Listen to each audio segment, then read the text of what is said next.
Welcome back to Fox Recaps. Today, I'm going to explain the movie Mother, released in the year 2020. The movie revolves around a little boy named Shuhei, who lives with his irresponsible single mother. Akiko got his sole custody after she split from his dad. Shuhei's father never visits him, but he sends Akiko 50,000 yen as child support every month. Akiko doesn't work, and she wastes the money Shuhei's father sends her on unimportant things. When she runs out of money, she begs her family for help. Akiko has done this one too many times, and her family is fed up with her. One day, they put their foot down and refuse to give her a penny more. This enrages Akiko, and she accuses her mother of always favoring her younger sister, Kaide. She always blames her mother for not sending her to college, accusing Kaide of using all her money. Kaide quickly rebuffs her claims and reminds Akiko that she never liked to study and always got bad grades.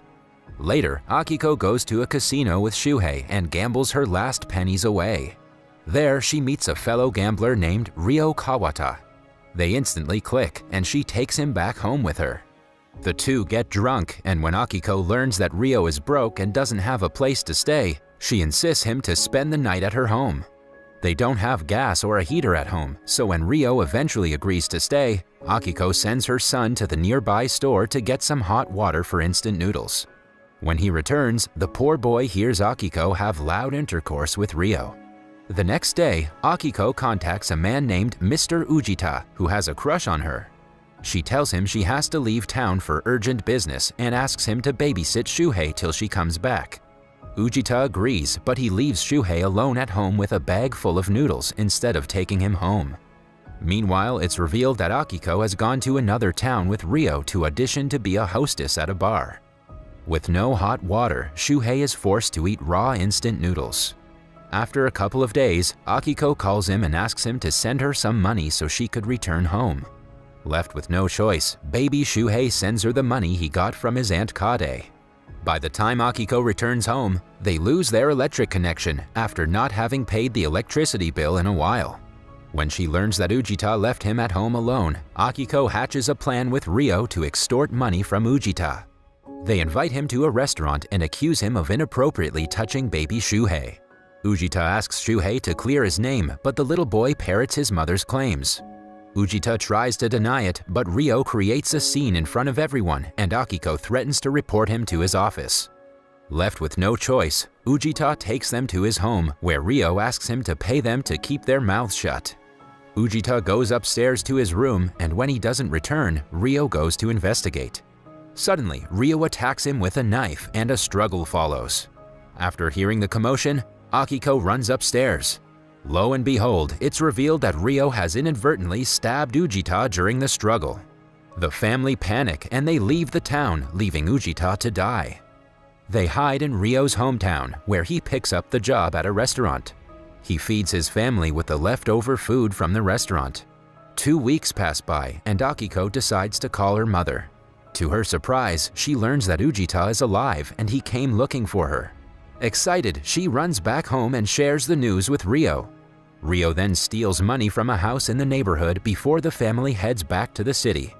There, they use the stolen money to live in a love hotel.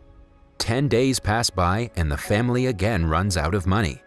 To continue to keep a roof over their head, Akiko seduces Keiichi Akagawa, the son of the hotel owner. Akiko also sends Shuhei to meet his father and ask him for money.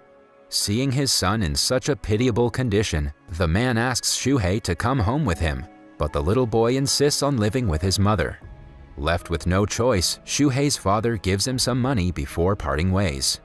Akiko then sends the little boy to his Aunt Kaide to ask for money. However, Kaide catches her red-handed and confronts her. She contemptuously throws money at her before storming away, breaking all ties with her for good. Akiko's relationship with Ryo also begins to deteriorate when she gets pregnant. He baselessly accuses her of cheating on him and orders her to abort the baby. However, when Akiko refuses, Ryo breaks up with her and leaves. The commotion attracts the attention of Akagawa, and he arrives to investigate. Akiko sends Shuhei out to buy her some beer and has intercourse with Akagawa. To return her favor, Akagawa arranges a sleeping tent on the hotel's roof for Akiko and the boy. Akagawa also buys books for Shuhei. Akiko hates her living arrangement, so she sends Shuhei to talk to his grandmother. As instructed, the boy tells his grandparents that Akiko is pregnant, but they also get enraged and disown her for good.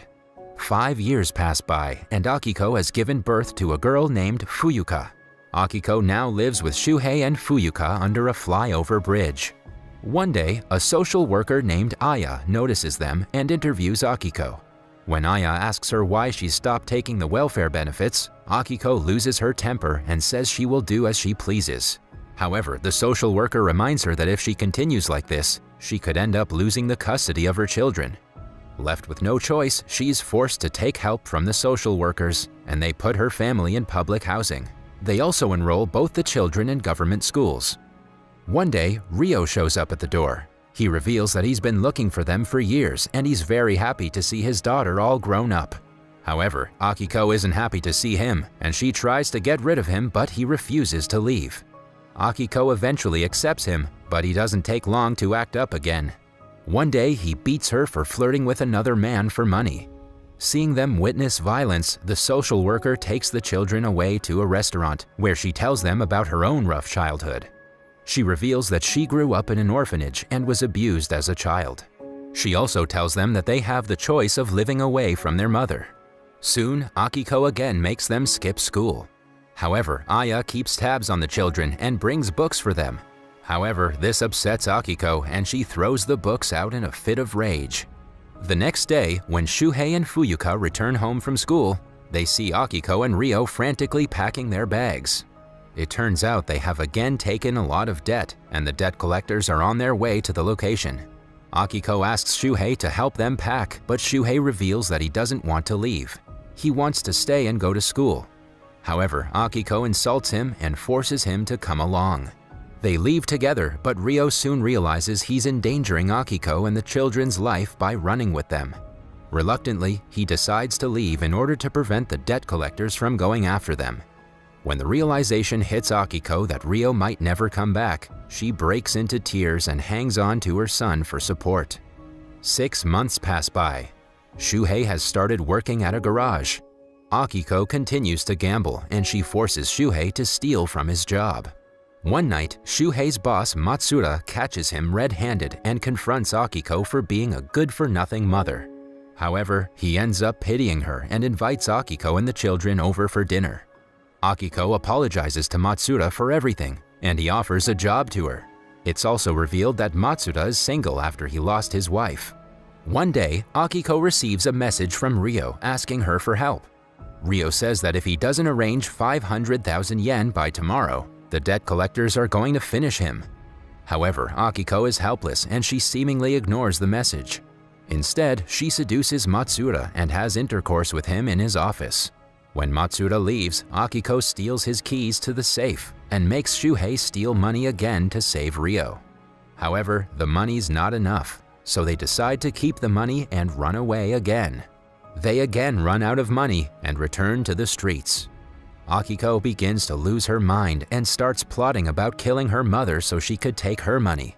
Shuhei is naturally against it, but Akiko reminds him that his little sister could die of hunger and gets him on board with the plan.